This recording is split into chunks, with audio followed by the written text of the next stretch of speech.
Hi guys. All right, today is First Chapter Friday, and the book that I am going to be reading the first chapter of is called They Both Die at the End by Adam Silvera. So They Both Die at the End by Adam Silvera. I'm going to read the back of it, and then we'll go ahead and get started. We here at Last Friend Incorporated are collectively sorry for the loss of you. Our deepest sympathies extend to those who love you and those who will never meet you. We hope you find a new friend of value to spend your final hours with today.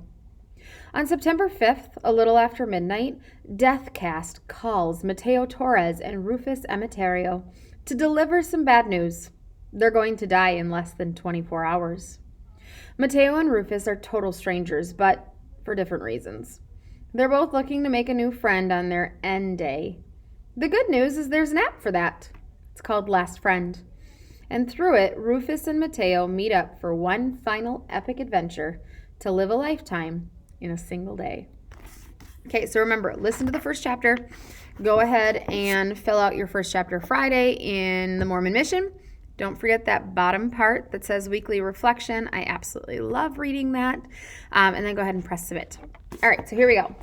Hello, I'm calling from Deathcast. I regret to inform you that sometime in the next 24 hours, you'll be meeting an untimely death. On behalf of everyone here at Deathcast, we are so sorry to lose you. Live this day to the fullest, okay? Can you imagine getting that? Terrifying. All right. Part 1, Deathcast. To live is the rarest thing in the world. Most people exist. That's all. And that was told by Oscar Wilde. September 5th, 2017. So remember on the back of the book, it says on September 5th, a little after midnight is when they find out. So September 5th, 2017, Mateo Torres at 12:22 a.m., a little after midnight. Deathcast is calling with the warning of a lifetime. I'm going to die today. Forget that warning is too strong a word, since warning suggests something can be avoided, like a car honking at someone who's crossing the street when it isn't their light, giving them the chance to step back. This is more of a heads up. The alert, a distinctive and endless gong like a church bell 1 block away, is blasting from my phone on the other side of the room. I'm freaking out already, 100 thoughts immediately drowning out everything around me. I bet this chaos is what a first-time skydiver feels as she's plummeting out of a plane, or a pianist playing this first concert. Not that I will never know for sure. It's crazy. 1 minute ago, I was reading yesterday's blog entry from Countdowners, where Deckers chronicle their final hours through statuses and photos via live feeds.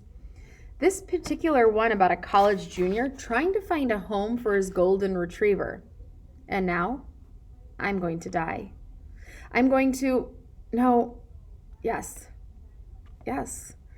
My chest tightens. I'm dying today. I've always been afraid of dying. I don't know why I thought this would jinx it from actually happening. Not forever, obviously, but long enough so I could grow up. Dad has been drilling it into my head that I should pretend I'm the main character of a story that nothing bad ever happens to. Most especially death, because the hero has to be around to save the day. But the noise in my head is quieting down, and there's a Deathcast herald on the other end of the phone waiting to tell me that I'm going to die today at 18 years old. Wow, I don't want to pick up the phone. I'd rather run into Dad's bedroom and curse into a pillow because he chose the wrong time to land himself in intensive care, or punch a wall because my mom marked me for an early death when she died giving birth to me. The phone rings for what's got to be the 30th time, and I can't avoid it any more than I can avoid what's going down sometime today. I slide my laptop off my crossed legs and get up from my bed, swaying to the side, feeling really faint. I'm like a zombie moving toward my desk, slow and walking dead. The caller ID reads Deathcast, of course. I'm shaking, but manage to press talk. I don't say anything. I'm not sure what to say. I just breathe because I have fewer than 28,000 breaths left in me, the average number of breaths a non-dying person takes per day, and I might as well use them up while I can. Hello, I'm calling from Deathcast. I'm Andrea. You there, Timothy? Timothy.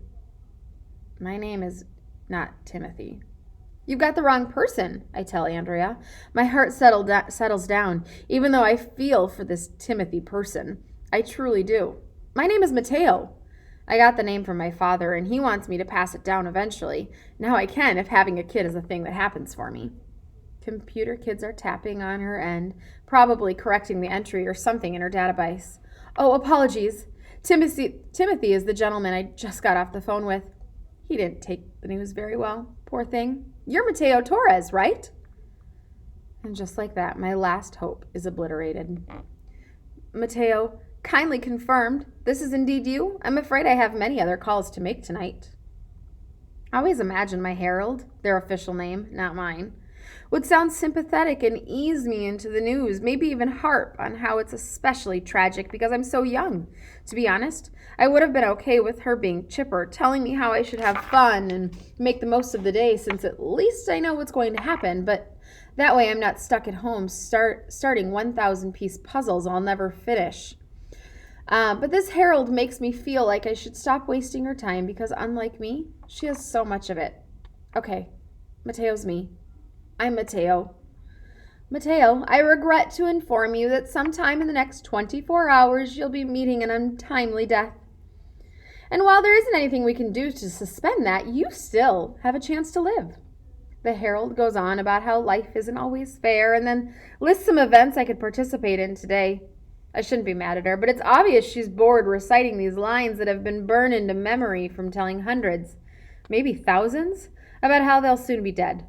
She has no sympathy to offer me. She's probably filing her nails or playing tic-tac-toe against herself as she talks to me.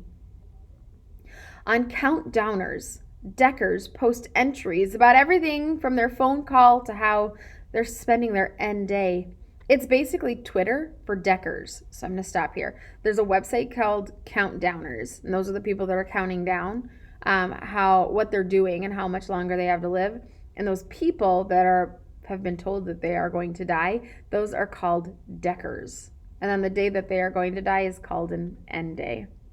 I've read tons of feeds where Deckers admitted to asking their heralds how they would die, but it's basic knowledge that those specifics aren't available to anyone, not even former President Reynolds, who tried to hide from death in an underground bunker 4 years ago and was assassinated by one of his own Secret Service agents. Deathcast can only provide a date for when someone is going to die, but not the exact minute or how it'll happen. Do you understand all of this? Yeah.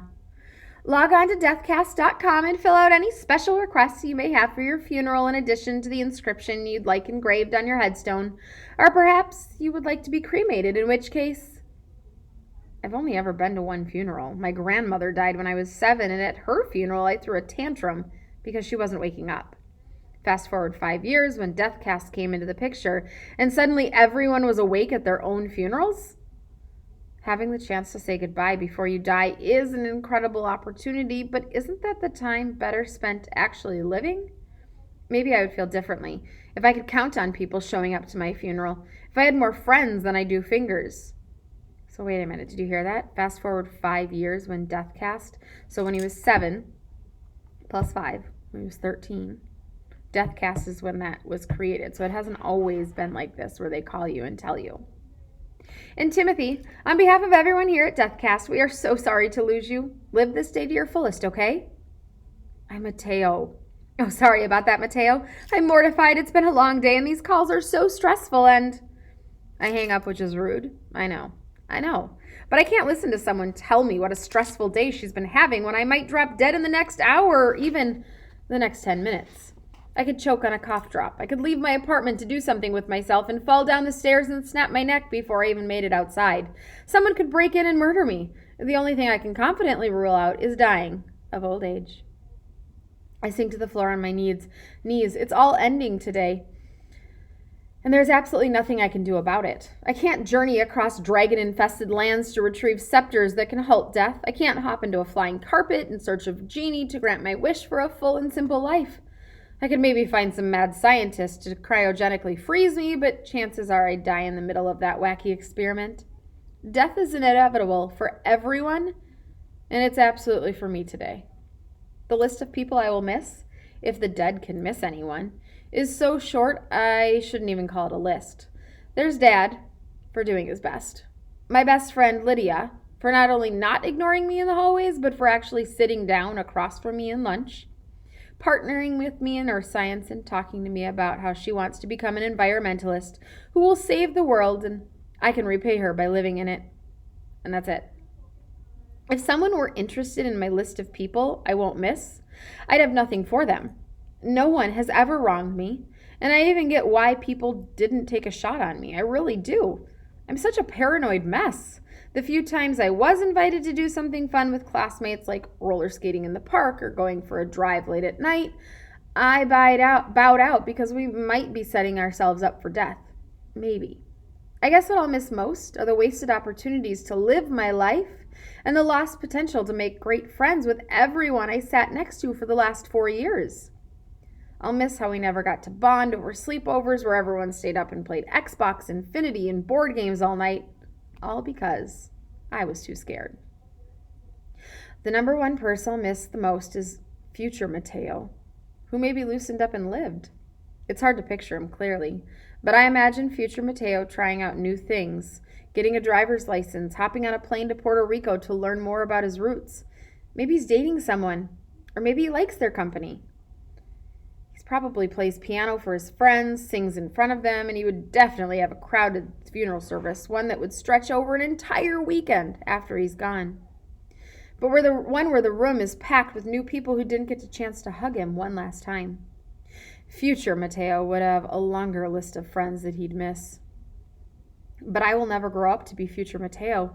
No one will never be my audience as I play piano, and no one will sit shotgun in my dad's car after I get my license.